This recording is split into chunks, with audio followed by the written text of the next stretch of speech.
শেখ হাসিনা সরকার যখন বাংলাদেশ থেকে পালিয়ে গেছে তখন বলছিলেন যে তার যে দোসররা আছে বাংলাদেশে বিভিন্ন রাজনৈতিক অঙ্গনে বিভিন্ন প্রশাসনিক অঙ্গনে তাদেরকে বলে গেছেন যে এমনভাবে বাংলাদেশকে ধ্বংসস্তূপ চালাবেন যাতে করে ২০ বছরে বাংলাদেশ যেন না দাঁড়াতে পারে।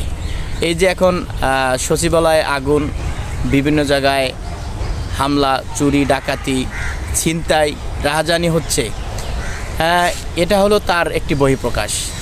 তিনি বলে গেছেন যে দেশকে এমনভাবে অস্থিতিশীল করে তুলবেন, দেশকে এমনভাবে ধ্বংসের দিকে নিয়ে যাবেন যেন ২০ বছরে বাংলাদেশ আর না দাঁড়াতে পারে।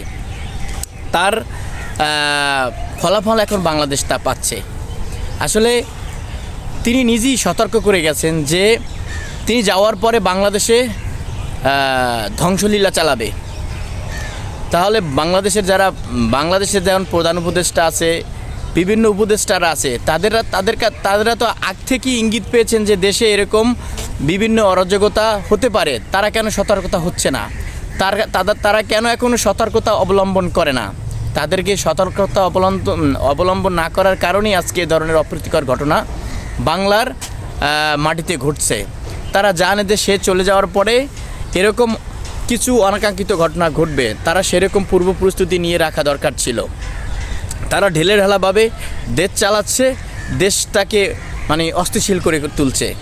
তাদের তো আগে থেকেই জানা দরকার ছিল, তারা তো আগে থেকেই জানে যে দেশে এরকম সমস্যা সৃষ্টি হতে পারে। এক্ষেত্রে আগে থেকেই তাদের পদক্ষেপ নেওয়া দরকার ছিল। তাহলে এরকম একজন সচিব বলায় কি বলেন, একজন মানুষের ঘরে আগুন দিতে ভয় পায় মানুষরা, সেখানে বাংলাদেশের সচিবালয়, সেই সচিবালয়ে আগুন ধরিয়ে দেয়। তাহলে বোঝেন, কিছুদিন আগে সজীব ওয়াজেদ জয় বলেছিলেন যে আমরা যে দুর্নীতি করছি সেটা কোনো ডকুমেন্ট কারো কাছে আছে কি না। তারা এই কিছুদিন পরেই আবার সচিবালয় আগুন, তাদের যত ডকুমেন্ট আছে সব পুড়ে ফেলছে। তারা এরকম আস্তে আস্তে সব জায়গার ডকুমেন্ট এভাবে লুকিয়ে ফেলবে, তারপর তাদের বিরুদ্ধে কোনো অভিযোগ দায়ের করতে পারবেন না। আপনারা জানেন বাংলাদেশে 17 বছর আওয়ামী লীগ ক্ষমতায় ছিলেন।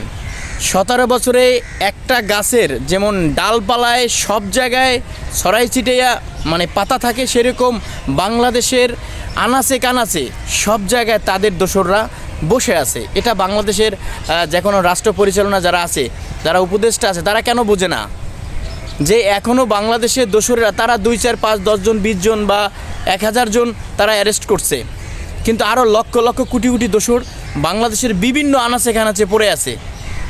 তারা কিন্তু ধ্বংসলীলা চালাবে। শেখ হাসিনা যেহেতু ইঙ্গিত দিয়ে গেছে যে তিনি যাওয়ার পরে দেশে এরকম ধ্বংসলীলা চালাবে, তিনি নির্দেশ দিয়ে গেছেন, সেই নির্দেশ মোতাবেক তার অনুসারীরা তো ধ্বংসলীলা চালাবে।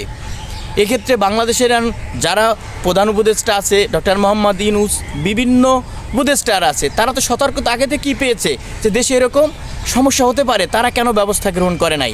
তাদের এই ব্যবস্থা গ্রহণ না করার কারণে আজকে বাংলাদেশের এই অবস্থা।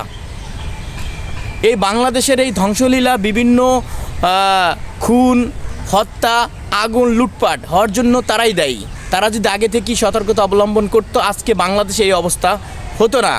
এখনও সতর্ক হন, না হলে বাংলাদেশে মানুষ বা বাংলাদেশের অবস্থা আরও বড় ভয়াবহ হবে। যারা এই বাংলাদেশের দায়িত্বে আছেন তাদেরকে অনুরোধ করব, শেখ হাসিনা যেহেতু আগে থেকে ইঙ্গিত দিয়ে গেছে, তার দোসররা অবশ্যই ধ্বংসলীলা চালাবে। এই ধ্বংসলীলা থেকে বেঁচে থাকার জন্য আমাদের আগে থেকেই পদক্ষেপ গ্রহণ করতে হবে।